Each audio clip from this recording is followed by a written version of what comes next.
મંદિર એટલે માત્ર ઈંટ કે પથ્થરનું નિર્માણ નહીં કે ન માત્ર લાકડાનું નિર્માણ, પરંતુ તે દેવત્વનું નિવાસ સ્થાન છે. આપણી શ્રદ્ધા, ભક્તિ અને વિશ્વાસનું પવિત્ર કેન્દ્ર છે. પરંતુ જ્યારે નવું મંદિર સ્થાપિત કરવામાં આવે છે ત્યારે શાસ્ત્રોમાં જૂના મંદિરના વિસર્જન માટે પણ ખાસ નિયમો અને વિધિ જણાવવામાં આવી છે. તો આજની ખાસ વાતમાં ગુરુજી પ્રફુલભાઈ પંડ્યા જણાવશે શાસ્ત્રો મુજબ જૂના મંદિરના વિસર્જનની યોગ્ય રીત અને તેનો આધ્યાત્મિક મહિમા. જજાગ્રતો દૂરમુદૈતિ દૈવં તદુસુપ્તસ્ય તથૈવૈતિ દુરંગમન જ્યોતિકાન જ્યોતિરેકંતન મે મનઃ શિવ સંકલ્પમસ્તુ. જય ભગવાન મિત્રો, હું છું પ્રફુલભાઈ પંડ્યા. ભક્તિ સંદેશ કાર્યક્રમની અંદર આપનું સ્વાગત છે. મિત્રો, આજનો જે વિષય જે છે ખાસ કરીને જૂના મંદિરનું શું કરવું. ઘણા બધા દર્શક મિત્રોનો ફોન આવતો હોય છે કે શાસ્ત્રીજી, અમે નવું મકાન લીધું છે, મોટો બંગલો બનાવ્યો છે અને ભગવાનનું મંદિર પણ બહુ મોટું બનાવ્યું છે, પણ અમારું જૂનું જે નાનું મંદિર હતું એ અમે શું કરીએ? કોઈને દાન આપી દઈએ? શું પાણીમાં પધરાવી દઈએ? આવા બધા પ્રશ્ન કરતા હોય છે. ઘણી વખત હું જ્યારે જતો હોઉં છું ત્યારે અમુક વૃક્ષની નીચે બધા અલગ અલગ ભગવાનના ફોટા મૂકેલા હોય છે, મંદિરો મૂકેલા હોય છે અને એની આજુબાજુ પાછી ગંદકી પણ એટલી બધી હોય છે. તો શું તમારા ઘરમાં નવું મંદિર આવે તો તમારા જૂના ફોટા અથવા જૂના મંદિરને આ રીતે કોઈ ઝાડની નીચે મૂકવાથી અથવા કચરા આજુબાજુ હોય ત્યાં મૂકવાથી શું તમને દોષ નહીં લાગે? લાગશે. ઝાડની નીચે મૂકો છો બરાબર, પણ હવે એનું શું થશે એ તમને ખબર નથી. કેમ કે મકાન તો ગમે એમ તો જૂનું પણ મકાન તો મકાન છે. તમે ઘણી વખત સારા મોટા બંગલામાં જતા હો, પણ જૂનું મકાનમાં જે તમે રહેલા હોય તો જૂનું મકાનની પણ આપણે ઘણી વખત મકાન છોડીએ છીએ ત્યારે આપણો પણ એક આમ થોડો જીવ દુભાતો હોય છે કે આ મકાનમાં હું આટલા વર્ષોથી રહ્યો છું. જૂના મકાનની યાદો આપણી સાથે જોડાયેલી છે. એમ દેવતાઓનું પણ કોઈ મંદિર હોય. મંદિર એટલે દેવાલય, દેવનું આલય, ઇતિ દેવાલય, દેવનું મંદિર, દેવનું ઘર. તો નવું મંદિર બનાવીએ છીએ તો એ સારી વસ્તુ છે, કે ખોટું નથી, પણ જૂના મંદિરનું શુભ કરવું એનું પણ આપણને જ્ઞાન હોવું જોઈએ. તો આજનો જે કાર્યક્રમ છે જેની અંદર હું તમને સશાસ્ત્ર પ્રમાણે મંદિરનું શું કરવું ને એના વિશેની વાત કરીશ. જો તમારા ઘરમાં આરસનું મંદિર હોય તો શું કરવું? આરસનું મંદિર હોય તો એને ખાસ કરીને પહેલું તો એ મંદિર તમે નવું લાવતા હોય ત્યારે એ મંદિરમાં જે દેવી દેવતાઓ હોય એ દેવી દેવતાને નવા મંદિરમાં તમે એની સ્થાપના કરવાની.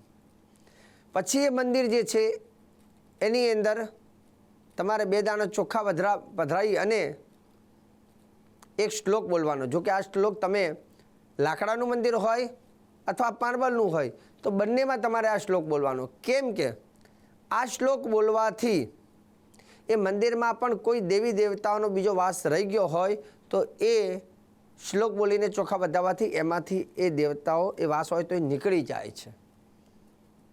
અને પછી એનું શું કરવું તો એ પણ હું તમને કહીશ. તો મંત્ર હમણાં હું તમને છેલ્લે જણાવું છું.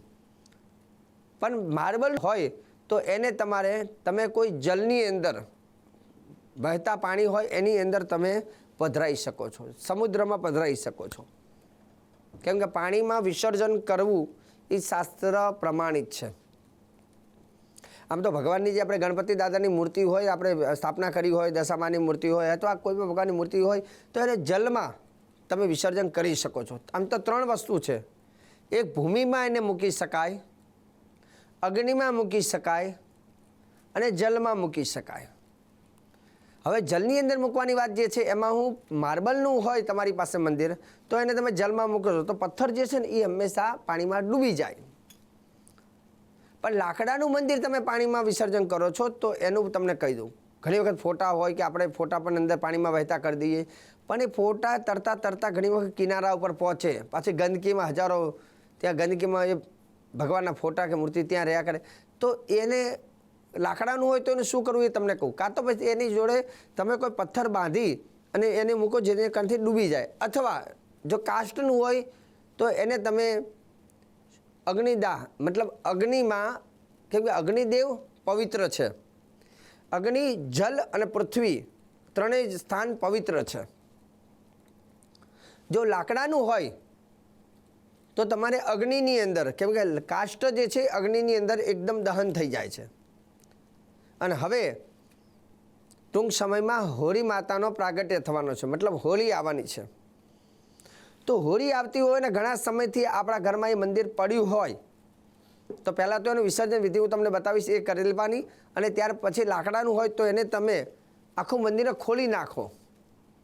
અને ખોલીને એ જેમ લાકડાનો ભારો કેમ હોય એ રીતે આખું બધું ભેગું એકત્ર કરીને હોળી માતાનું જ્યારે પ્રાગટ્ય થઈ જાય, હોળી માતાની પૂજા કર્યા બાદ એ જે છે એ તમે અગ્નિની અંદર મૂકી દેવાનું છે. એમાં કોઈ જાતનો દોષ લાગતો નથી.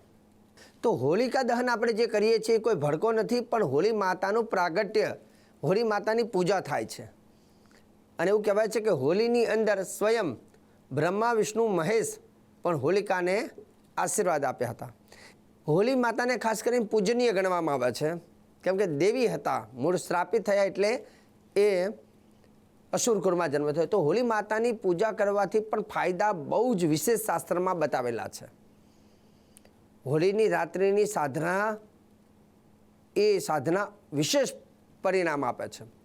તો હોળી માતાનું જ્યારે પ્રાગટ્ય થાય છે તે વખતે તમારું જે મંદિર હોય, તો મંદિર છે, ચૂંદડી છે કે જે કંઈ વસ્તુ હોય એ બધી વસ્તુ અગ્નિમાં મૂકવામાં આવે છે. એનાથી એ અગ્નિમાં સમર્પિત થઈ જાય છે, એટલે દેવત્વને પ્રાપ્ત થઈ જાય. જેમ આપણે પણ જવ, તલ, ડ્રાયફ્રૂટ વગેરે બધું આપણે કેમ ઘીન બધું આહુતિ આપીએ છીએ, તો એ આહુતિ આપીએ છીએ કેમ કે યજ્ઞ જે શબ્દ આવે, ધાર્મિક જ્યાં યજ્ઞ યાગાદી થાય એ દેવતાઓને આપણે અર્પણ કરવાની વાત આવે છે. તો અહીંયા કોઈ આપણે નેગેટિવ વિચારવાની જરૂર નથી કે ભાઈ લાકડાને ભગવાનના મંદિરને બાળી નાખ્યું. બારવાનું તમે આડા દિવસે કોઈ ભડકો કરીને કરો છો તો એને બાળ્યું કહેવાય, પણ યજ્ઞમાં તમે મૂકો છો અથવા હોલિકાની અંદર તમે મૂકો છો તો એને દેવતાઓને સમર્પિત કર્યું કહેવાય છે. તો શાસ્ત્ર પ્રમાણિત જ હંમેશા હું વાત કરીશ કે જેના કારણથી તમને કોઈ દોષ પણ ના લાગે. તો એક તો જલ અને બીજું છે અગ્નિ અને ત્રીજું છે ભૂમિ. ભૂમિની અંદર, હવે ભૂમિની અંદર ક્યારે? તો કે જ્યારે આવું કોઈ મંદિરની વસ્તુ હોય, કાષ્ટ હોય, લાકડાની હોય, અથવા ઘણા બધા લોકોના મનમાં એક પ્રશ્ન હોય કે શાસ્ત્રીજી ઘણા બધા વર્ષોથી મેં ભગવાન રામ નામની નોટબુક કે આ છે તે છે બધું લખીને તૈયાર કર્યું છે અને શું કરવું? તો તમને કહી દો, કોઈ પણ જગ્યા ઉપર દેવ મંદિર જ્યારે બનતું હોય ત્યારે ભૂમિપૂજન થાય, ખાડો ખોદાય ત્યારે એની અંદર તમે મૂકી શકો. મંદિરની વસ્તુ, કાષ્ટની વસ્તુ, લાકડાની વસ્તુ અથવા આ બધી વસ્તુ તમે એમાં મૂકવાથી પણ કોઈ દોષ લાગતો નથી, જેને ભૂમિ કહેવામાં આવે છે. તો 3 જગ્યા સૌથી શ્રેષ્ઠ ગણવામાં આવે છે.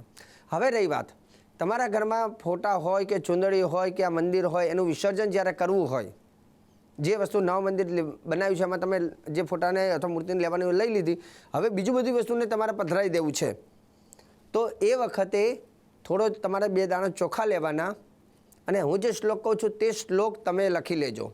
ઓમ ગચ્છ ગચ્છ સુર શ્રેષ્ઠ સ્વસ્થાને પરમેશ્વર યત્ર બ્રહ્માદયો દેવ તત્ર ગચ્છ હુતાસન. આ શ્લોક છે. ફરીથી એક વખત રિપીટ કરું છું શ્લોક. ઓમ ગચ્છ ગચ્છ સુર શ્રેષ્ઠ સ્વસ્થાને પરમેશ્વર યત્ર બ્રહ્માદયો દેવ તત્ર ગચ્છ હુતાસન. આ રીતે ચોખા વધાઈ અને આ શ્લોક બોલવાથી એમાં જે પણ દેવત્વ હોય એ બધું જ ત્યાંથી નીકળી જાય છે. અને નીકળી ગયા પછી તમે ગમે ત્યાં પધરાવો છો તો એમાં કોઈ મતલબ ગમે ત્યાં એટલે જે મેં કહ્યું તે પ્રમાણે ત્યાં પધરાવો છો, એનાથી કોઈ જાતનો દોષ લાગતો નથી. તો શાસ્ત્ર પ્રમાણે જ્યારે જ્યારે તમારા મનમાં આવો કોઈ પણ પ્રશ્ન ઉદ્ભવિત થાય તો એ પ્રશ્નનો જવાબ હું તમને આપીશ. તો ભક્તિ સંદેશ કાર્યક્રમ તમારો પ્રિય કાર્યક્રમ છે અને હું હંમેશા પ્રફુલ્લ પંડ્યા તમને શ્રેષ્ઠ જાણકારી, સુંદર જાણકારી આપતો રહીશ. કાર્યક્રમ જોવાનું ચૂકતા નહીં. મને આપી દો રજા. જય ભગવાન.